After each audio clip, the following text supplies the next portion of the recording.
Հենց ազնիվ զրույցը եկեք ազնիվ լինենք ու ասենք, որ ընդհանրապես խնդիրը այն է, որ ամենայն հայոց վեհապարի առաջնորդությամբ եկեղեցին ամենաբարձր վստահելիություն ունեցող կառույցն է հայ իրականության մեջ։ Հիմա ժողովուրդ, այս հարց ու պատասխաններին իմ մոտ տպավորությունն է, որ աղանդի բանի եմ, հավաքի եմ։ Ձեր այդ կանոնադրությունը, որ հրապարակել եք, գաղտնի կետ կա, որ պիտի օրը 4 անգամ Փաշինյանին ծափ տաք։ Կամ նկարը պիտի կախեք բանում, պիտի կախեք ձեր աշխատասենյակներում։ Այդ որ Եվրոպա եք գնում, այդ եվրոպական որի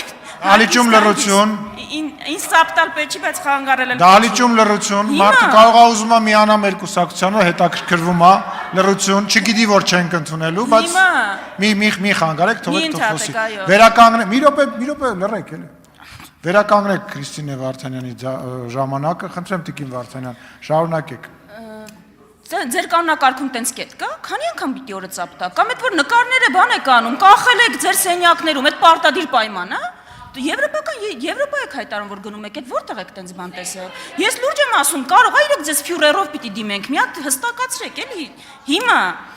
իմ գործընկերները Երևանից Հայաստանի հասարակության մի հատվածը քննարկում են, լավ, վերջը Փաշինյանը այս հայտարարները, որ մի մասը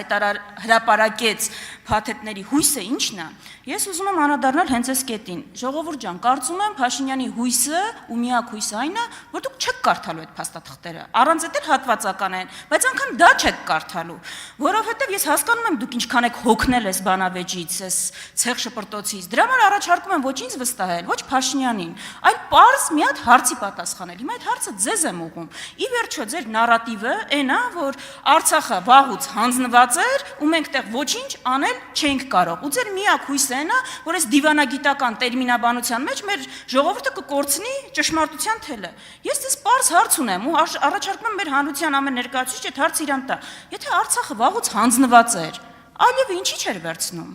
Ոնց ա եղել պայման, ասել եմ իջե Փաշինյանը չգա, ես չեմ վերցնելու, պիտի անպայման Փաշինյանի ձեռքից վերցնեմ։ Երկրորդը, այդ ով ա ձեզ հուշել այդ բանը, փաստարկը, որ գնայք լուծեիք բա եթե ինչ-որ նորմալ բանակցային տարբերակ կա։ Այսինքն, եթե կոնֆլիկտը չի լուծվել այս ընթացքում, ուրեմն կոնֆլիկտը պիտի լուծել, նենց ոնց որ Ադրբեջանն է պատկերացնում։ Ես դե շնորհավորում եմ, այո, դուք լուծել եք կոնֆլիկտը, լուծել եք նենց, ոնց որ Ադրբեջանն է պատկերացնում։ Ես դες խնդրում եմ ուրիշ կոնֆլիկտների լուծումով մի զբաղվեք, վախենում եմ պատկերացնել հայ-թուրքական կնճիռը ոնց եք լուծում։ Ես ուզում եմ մեր ժողովրդի ուշադրությունը դրա վրա հիմնվել, այսինքն հրավիրել։ Բանը ձեր միակ առաջարկը, այսինքն մենակ լուծենք բրծնենք, կապ չունի վերջնարդյունքը։ Լուծենք, բրծնենք, կապ չունի ինչ արդյունք ունի։ Շնորհակալություն։